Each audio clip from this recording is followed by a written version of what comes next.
एक 48 पाँव का जानवर था। वह अपनी तरंग में चलता रहता था।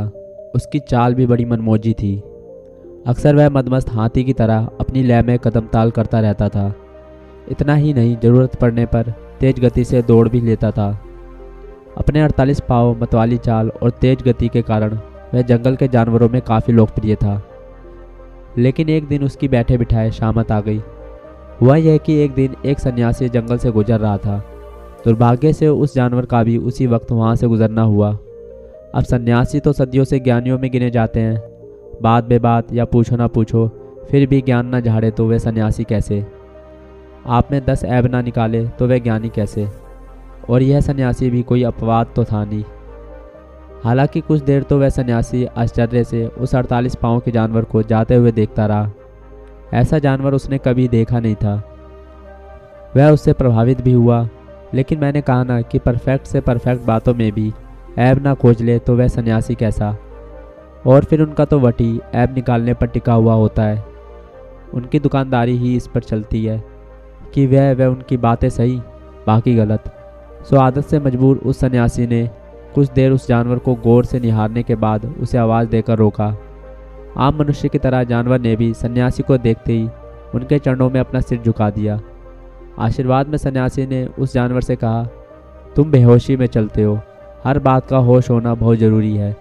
तुम्हें ध्यान देना चाहिए कि तुम्हारा कौन सा पैर कब उठता है और कब कौन सा पाँव फिर ज़मीन पर आता है। इस क्रिया को अपने कंट्रोल में लाओ, नहीं तो ये बेहोशी किसी रोज़ तुम्हारा सर्वनाश कर देगी। बेचारा जानवर, उसने तत्क्षण अपने पैरों पर गौर किया। बात उसे सही जान पड़ी। वह चल तो रहा था, पर कौन सा पाँव कब उठता था उसका उसे कुछ होश न था। बस तत्क्षण वह पाँव को उठाने और फिर ज़मीन पर आने की सूचना देने में व्यस्त हो गया। इधर हुआ यह कि पाँव उसकी सूचना अनुसार ज़मीन से उठने और वापस ज़मीन पर आने तो लगे, परंतु अपनी लाख कोशिश के बावजूद भी वह यह करने पर चल नहीं पा रहा था। वह तो काम पे लग गया, घंटों प्रयत्न करता रहा, पर बात नहीं बन रही थी। उधर सन्यासी बड़े मज़े लेकर यह तमाशा देख रहा था।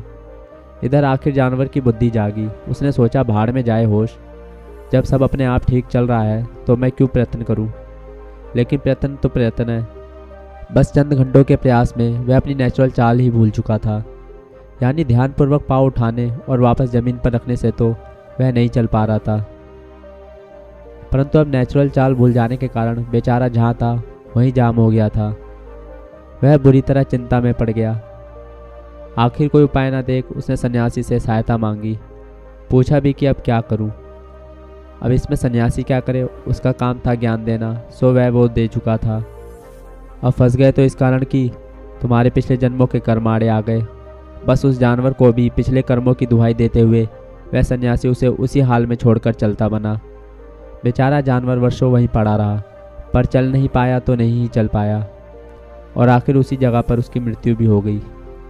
बस हमारे जीवन में भी तमाम ज्ञानों और सारे प्रयत्नों का यही हाल हो रहा है। यह तो अच्छा है कि अब तक किसी ज्ञानी ने मनुष्य को सांस कैसे लेना या कैसे हवा में ऑक्सीजन छांटना यह नहीं सिखाया।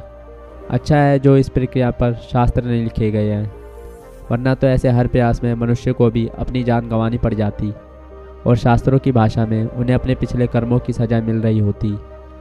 दरअसल दिक्कत यह है कि ज्ञान का दावा कई लोग करते हैं, परंतु उनमें से अधिकांश प्रकृति के ऑटोमेशन को नहीं समझते हैं। और सच यह है कि ऑटोमेशन ही सबसे बड़ा, पक्का व उपयोगी ज्ञान है। क्रियाएं प्रकृति की हो या मनुष्य की, जानवर की हो या फिर पेड़ पौधों की, सब इतनी ऑटोमेटिक और नेचुरल है कि ऊपर से ओढ़ा ज्ञान ही इसमें बाधा पहुंचा रहा है। बस यह अनावश्यक जगहों पर भी जो ज्ञान लेने और देने की होड़ मची हुई है, उसी ने मनुष्य की हंसी छीनी हुई है, और एक उसी के कारण मनुष्य सुख व सफलता से इतना दूर है। वरना सुख और सफलता तो हर मनुष्य का जन्मसिद्ध अधिकार होता है।